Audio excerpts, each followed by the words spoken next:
When we say American TikTok, we didn't say African American TikTok. Hi, I'm a person of color. I come from the Middle East. We are brown. The rest of the world was rejoicing because we finally realized that TikTok was dominated by American creators. It doesn't matter if you're black, white, Asian, whatever. It's all based in the United States, streamed and broadcasted for the rest of the world. We realized that when you guys were gone for the 16 hours that you were gone for, we started seeing stories and videos of people from other cultures, from other countries around the world. If you took it as racism, that's up to you, but I never said anything about African Americans. I was saying Americans in general. Americans of all races, of all colors, of all ethnicities. Your content has been taking over our page, our For You page. And it was just refreshing to be able to see content from Australia, content from Nigeria, content from wherever, not American content. But see, this is the energy. This is the reason why we were so happy you guys were gone, because you make yourselves the victims for everything. Or someone tells me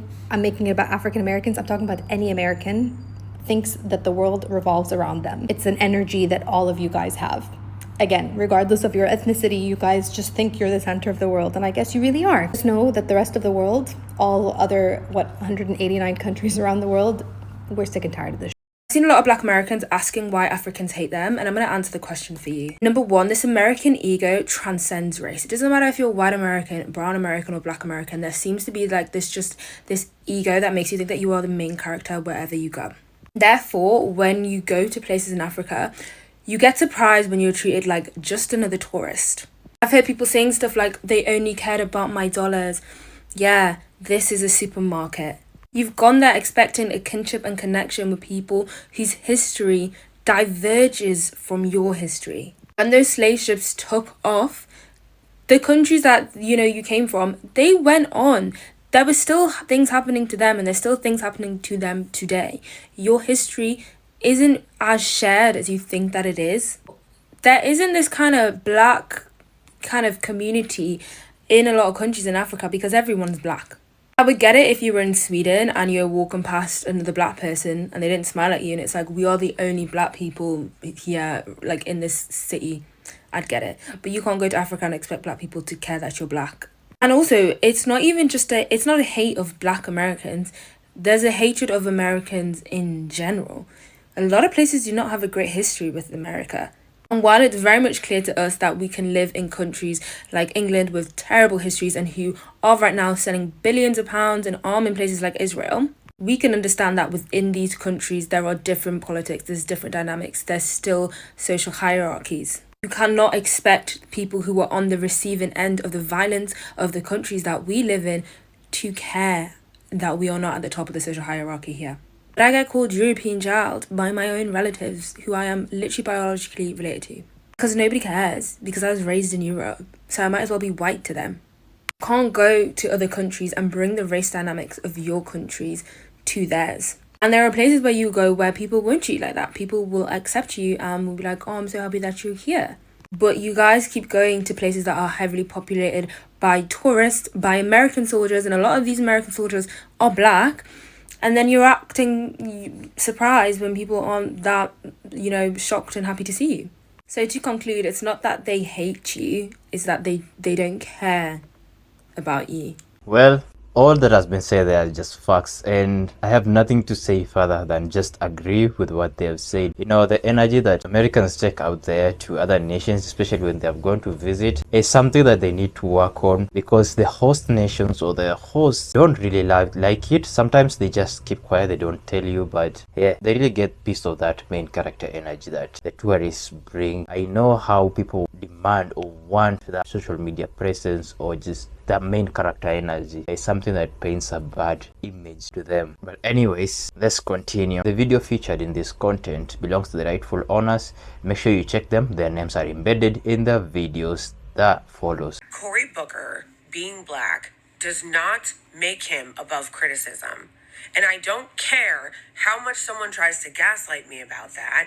It doesn't make him above critique. White people need to keep black people's names out of their mouths as much as possible. White people need to keep black people's names out of their mouths as much as possible. White people have not done enough work collectively nor individually in unpacking their racism. And as a result, white people can never truly be sure if whether or not their critique is rooted in a valid critique or rooted in their racism. We are all raised in a racist society. That shit is interwoven into every piece of fabric of this society. Black people, we have to unlearn our own internalized racism, despite being the target of said racism. So white people, especially who are the beneficiaries of said racism, who have had that force-fed, spoon-fed to them since they were born, especially have some unpacking to do. And it's quite bold when white people act like they have liberated themselves, they've done the work, they read some bell hooks books,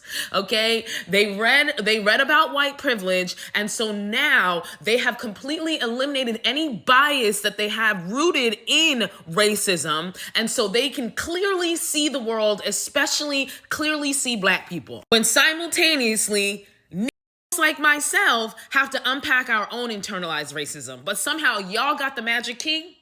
If black people are telling you to chill and to back the up off of us and to back the up off of our people, then you need to listen. You need to not be defensive and think that, oh, well, because I read a few books and I've done some unpacking, that I'm going to tell the collective of black people who have stood up to call me in, I'm going to tell them that they're wrong, that me as a white person, I know better. Y'all crazy as White people have not collectively done the work to earn the right to critique black people.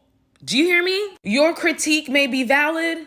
Your critique may be rooted in racism. And white people have not collectively or individually done enough work to be able to determine the difference. Hence why you're supposed to listen when black people call you the out. And if I touch your hand to tell you something, then you better listen. You better have some humility and listen.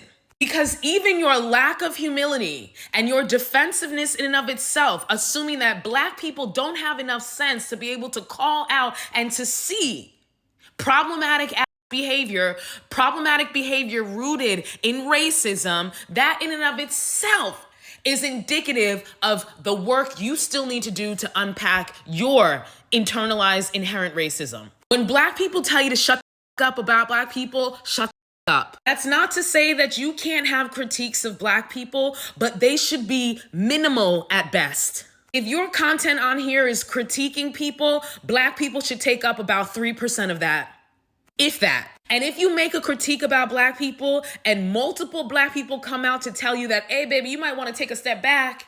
You might want to fall back a little bit. You need to fall back. White people, you do not know better than black people do. Full stop.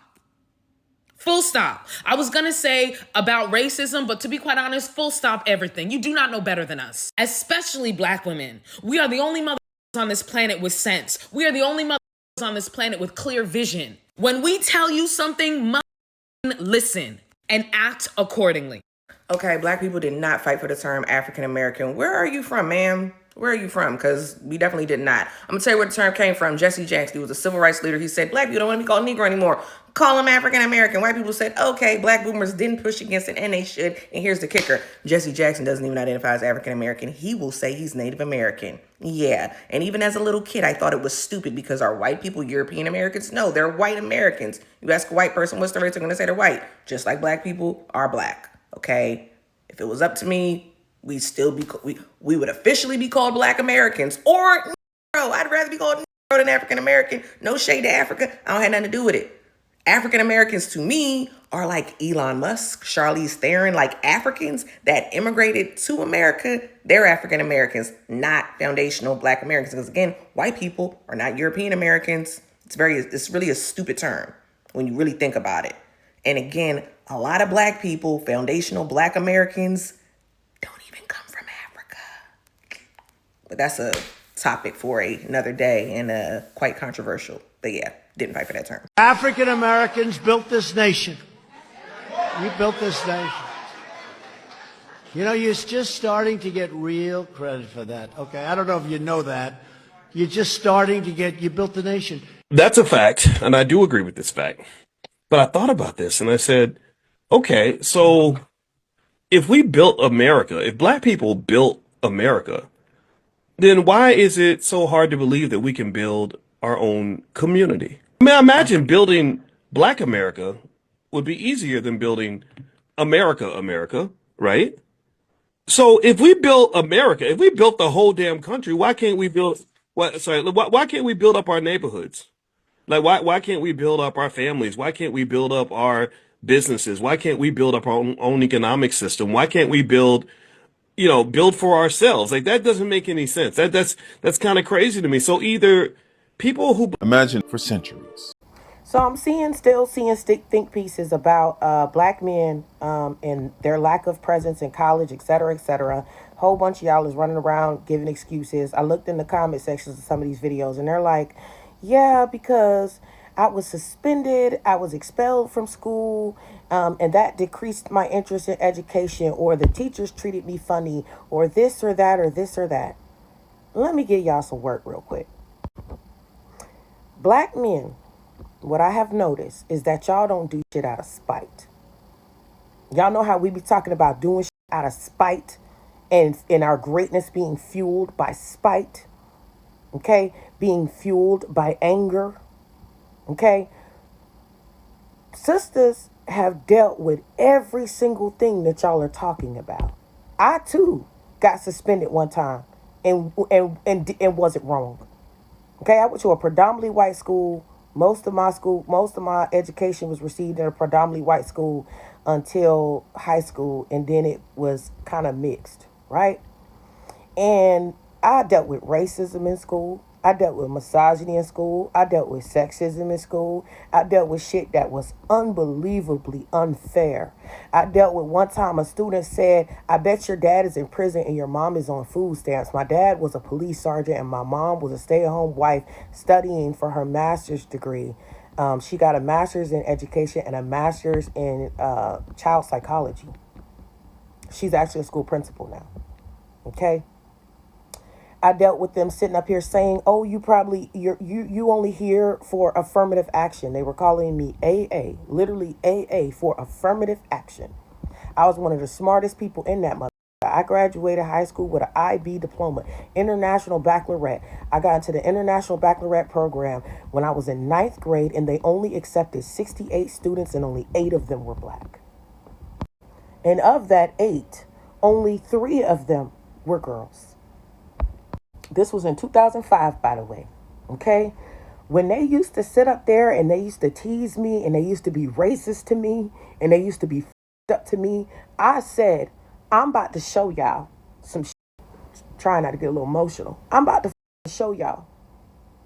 And I would blaze everybody.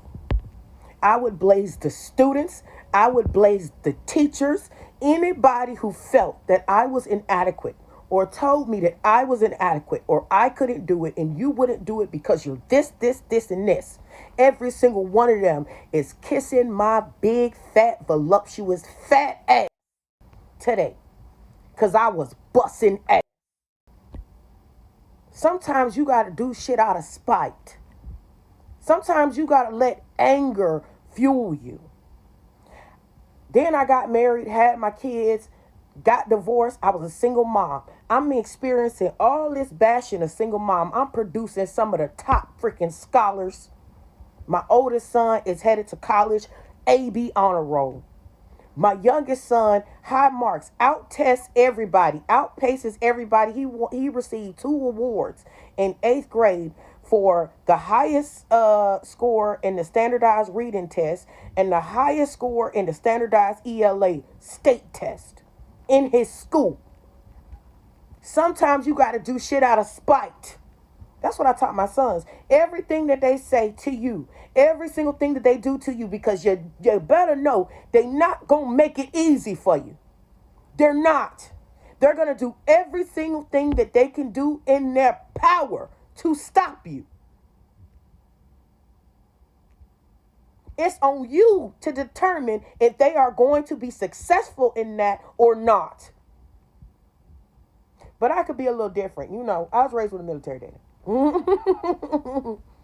When my daddy got promoted to police sergeant, some of the dang officers quit because they said they wasn't going straight like that. TikTok can go ahead and ban it, but I got to say the word. That's what they told him. My dad ended up receiving so many different awards, accolades, honors, all kinds of shit. When he was a JPO, he had the lowest recidivism rate. If you don't know what a JPO is a juvenile probation officer. He had the lowest recidivism rate for his cases. They thought my mama was just going to be stuck being a teacher. She became a teacher, an AP teacher, then an assistant principal, and then a school principal of a freshly new built school. Everything they thought that we wasn't going to do, told us we can't do, tried to hinder us in doing, we did it. We did it. Anytime somebody thought I couldn't do something, I did it. I ain't never let nobody stop me from doing shit. And I think that that's what's so frustrating watching and viewing and looking at all of this as a black woman. Y'all thought this shit was sweet? This shit ain't sweet. We are angry black women that are turning our anger into fuel to succeed. That's the difference. Not that we received help, not that we received assistance, not that somebody gave us handouts. Hell no. When I started my business, right? When I started my business, I was doing hair in my kitchen. I didn't have a salon. I've had a salon before. I'm no longer in cosmetology. But to get my salon, I was doing hair in my kitchen. This is back when you used to post your little ads on Craigslist and people used to look for hairstylists on Craigslist. Yeah. I started a business just so that I could be a stay-at-home mom and focus on my children's education. I left the workforce. I was a literacy tutor. I left the workforce and started another business just so that I could stay at home and focus on my kids. There is nothing that stopped me from anything. And until y'all get that, y'all gonna keep having these same conversations.